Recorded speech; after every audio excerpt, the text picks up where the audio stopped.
Okay, let's get one thing straight. You're here because someone made you watch this.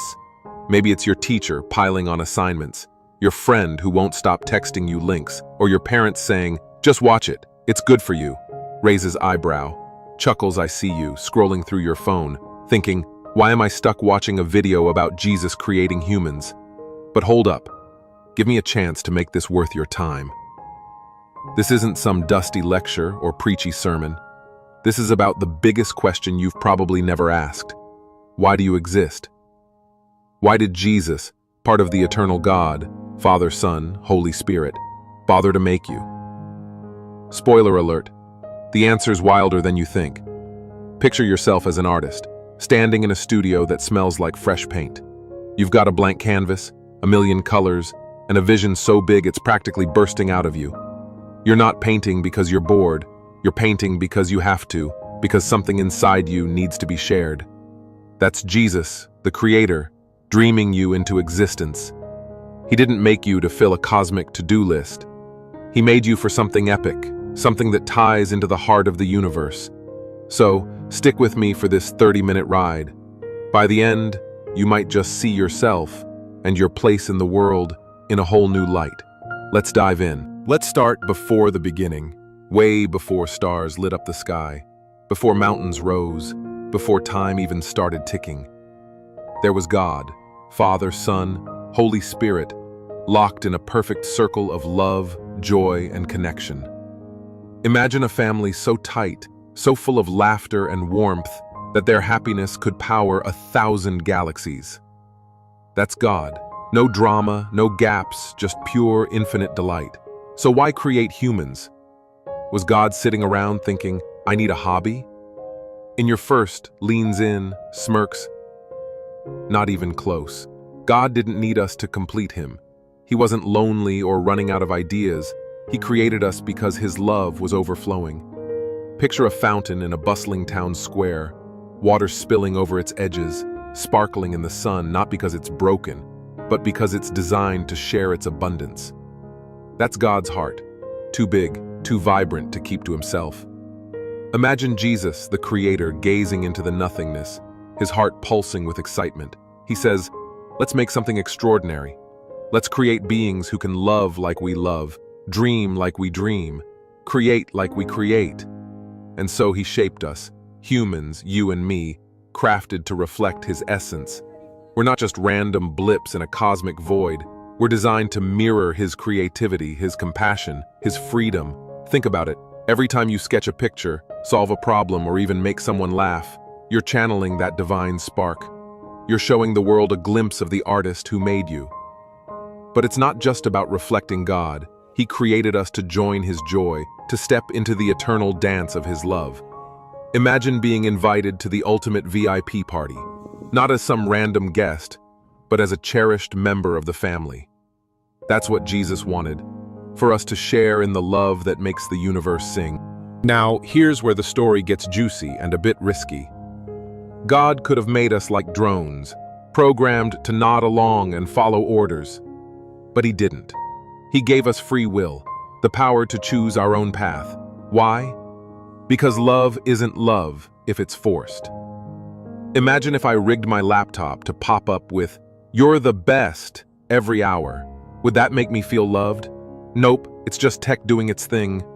Real love, the kind that matters, comes from a choice, a yes that's freely given. So, Jesus created us with the freedom to say yes or no to him, to embrace his love or chase our own plans. That freedom is what makes us special. It's why we can write songs that move people, invent gadgets that change the world, or forgive someone who's let us down. But it's also why we can mess things up, big time.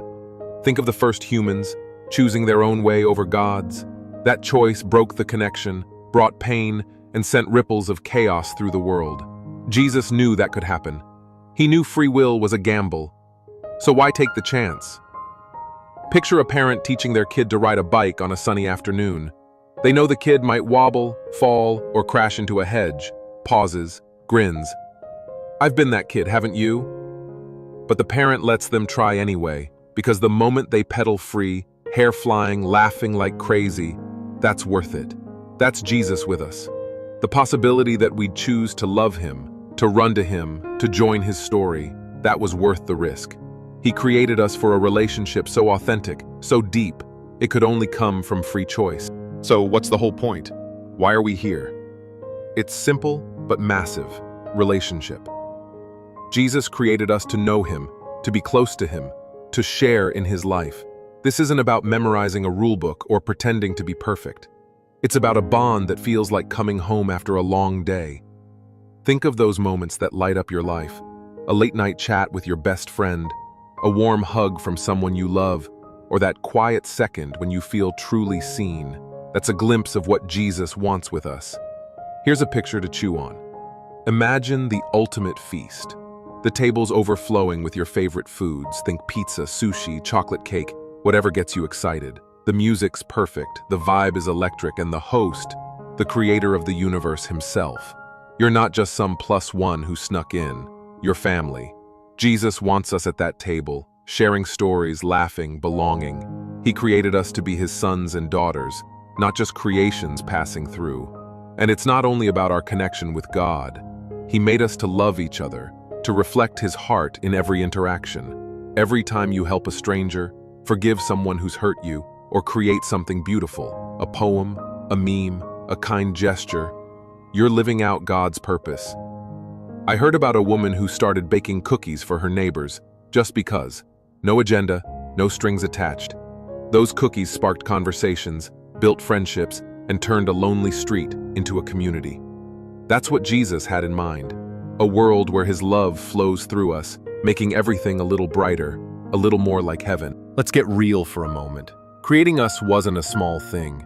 It came with a serious price tag. Jesus knew we'd stumble. He knew we'd choose our own way, breaking the connection and bringing pain into the world. Yet he created us anyway. And when we fell, he didn't walk away. He didn't crumple up the canvas and call it a day. Instead, he stepped into the mess. Jesus became human. He walked our cracked sidewalks, felt our exhaustion, cried our tears. He lived the life we were meant to live, full of love, truth, and purpose. And then, on a rough, splintered cross, he paid the ultimate price for our brokenness. He took on every wrong choice, every hurt, every failure, yours, mine, everyone's. Why? Because love doesn't bail when things get hard. The cross is proof that Jesus didn't create us as a side hustle. We're his passion, his commitment, his heart. He'd rather die than lose us. And the story doesn't end there. When Jesus rose from the dead, he showed that nothing, not our worst mistakes, not even death, can stop his plan to bring us home. He created us for a love so strong it overcomes everything. A love that says, "You're mine, and I'm fighting for you." So where does that leave us?